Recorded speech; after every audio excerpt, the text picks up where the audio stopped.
Hey guys, Kev here, and I want to do a first impressions on the American Blade Works Model 1s I have here. I believe these are both version 5s. I'm not sure. It could even be a 4 and a 5. Sorry, I just finished up a disassembly.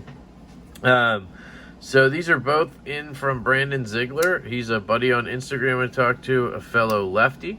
And he wanted me to check these out. I have had experience with the Model 1 before that did not go great in terms of the kind of finish of the knives.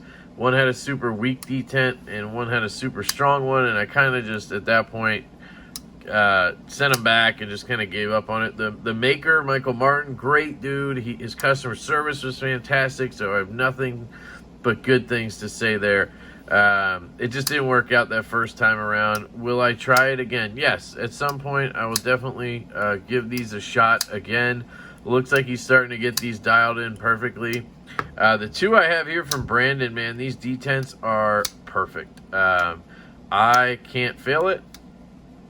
I don't think. Oh man, I really tried. I was pushing too. Yeah, I mean, it's really hard. Yeah. Really good. They don't really have good closing action, I'll say. They're very shaky. They're more like the, push shut types. This one's a little better than the other one. This is a liner lock knife. See there? Steel liner lock, I believe. And then he has all different types of scales he can do. Micarta, G10, different carbon fibers. Some fat carbon would be awesome. I'm waiting on that. This is an interesting carbon fiber. Kind of has like a grit or I don't know how to explain it. Like, can you see the lines in there? You can like feel them too if you use your nail. This one is finished with a extremely heavy stonewash, looks like. Pretty cool. And then it has a good edge on it as well. This one here is in, it looks to be G10, like a really nice chamfered G10. It could be black micarta, 90% sure it's G10. With a, I guess they're about the same. That one seemed like a heavier stonewash, but they're about the same. Also, fantastic edge on it. Liner lock knife. One thing I haven't enjoyed is that I'm not a big fan of how it disengages. Especially lefty, it's like one of those mushy liner locks where you kind of just shove it in with your finger. Like, it's almost like you're pushing in backwards, not left. Like you're just shoving it, and I don't know, it's not my favorite to disengage. It does make it a little hard to kind of like drop. It doesn't really drop. Let's see how this one does on that. So that's a little better. And then you get hit with that flipper tab. Can you get it to miss? Yeah, you can. So, if you played with this knife enough, you could definitely, get it fidgeting a lot better than I can. The action, I think I enjoy more on this guy right here. Just kind of fun to do this right here. This one's good as well, but I have a little more trouble getting that lock out of the way. I don't know what that is about. Probably just me. They do now come with reversible clips. I don't know if you can get that as an option or if they are all now produced with that reversible clip. It is a 1-screw clip, and you can see the cutout there for it is not that deep. So you're definitely going to get some wiggle, you can see here, on the clips. So I would make that cutout a little bit deeper so that it sits deep. If you're going to use 1 screw, or maybe go to a 2-screw or something like that. It is a pretty deep carry. I like that. Centering, we are off to the clip side on this guy. Let's check for play.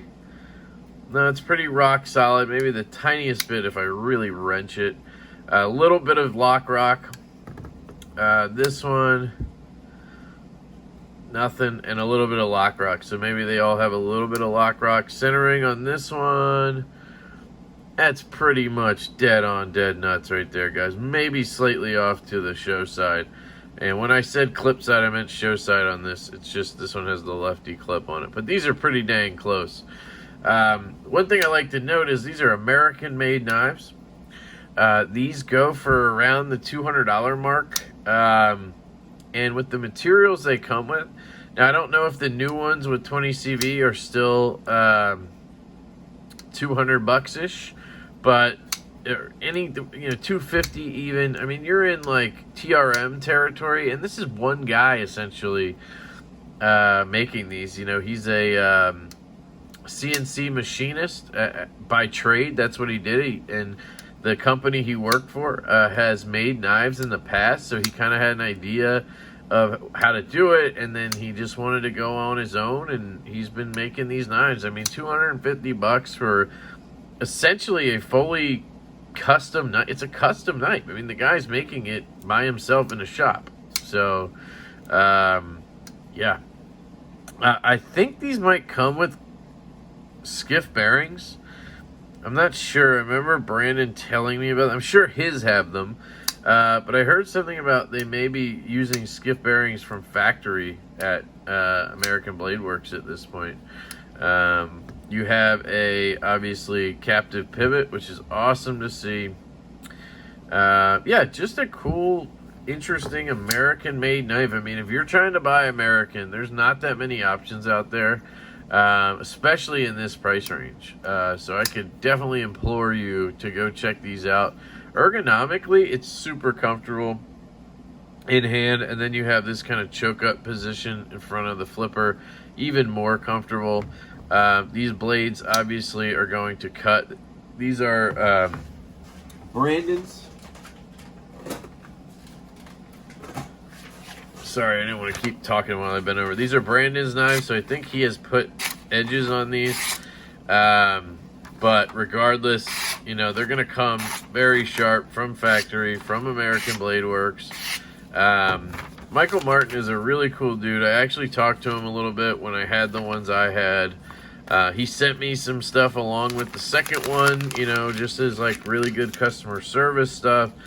Saw him at Blade Show this year where he was showing off, I believe, the version 6 of the Model 1. He has always been about feedback. Since the first model, he was sending them to reviewers to check out and get feedback. And he has continued to build the Model 1 version by version. Until he gets it perfect, it seems. And I can respect the ever-loving shit out of that. So these are cool knives, guys, and I can't wait to wrap up the full reviews. I'm enjoying them. It's nice to have lefty carry. They do carry very well. I remember I think I had the version 5, I think it was, and the clip, I forget what my issues were with it, but I remember having issues with the clip, and I think it was the kind of point that was on the end of it. If you see, let me see if any of these are different. These look identical. He might have new clips, and I could be wrong. He may have changed it, or this could be the clip. But I kind of remember it being like that point being more up front, and it was like catching as it would go in my pocket, and it was kind of tearing up my pocket. These seem just fine from the little I've carried them, to be honest, right? I carried this one in my back left pocket, I think one day, not even a full day, and then I carried this one in my front left pocket for a day, but I didn't notice any of that stuff going on. This one has a flat grind that's kind of starting almost at the top there, or almost at the spine. This one, yeah, also flat. Kind of feels thinner on this one. I don't know why. I don't think the blade stock's any different. Again, I think these are both version 6s, but there's no way for me to be sure. Does he mark them in any way? Let's see. S35VN. ABW. That's it. That's all you get, guys. Obviously, if you buy one, you'll get that information. But, yeah. I'm impressed. I like the feel of the G10. I like the feel of the carbon fiber. I very much enjoyed the feel of the micarta one I had. I also had the twill carbon fiber, and that was comfortable. So he's just doing a great job making scales and knives. And anyway, check them out. I'm sure you guys have seen these before, but American Blade Works Model 1 right here. So thank you to Brandon. I appreciate you sending these in, brother. I hope you guys have an absolutely fantastic day, and I will catch you later.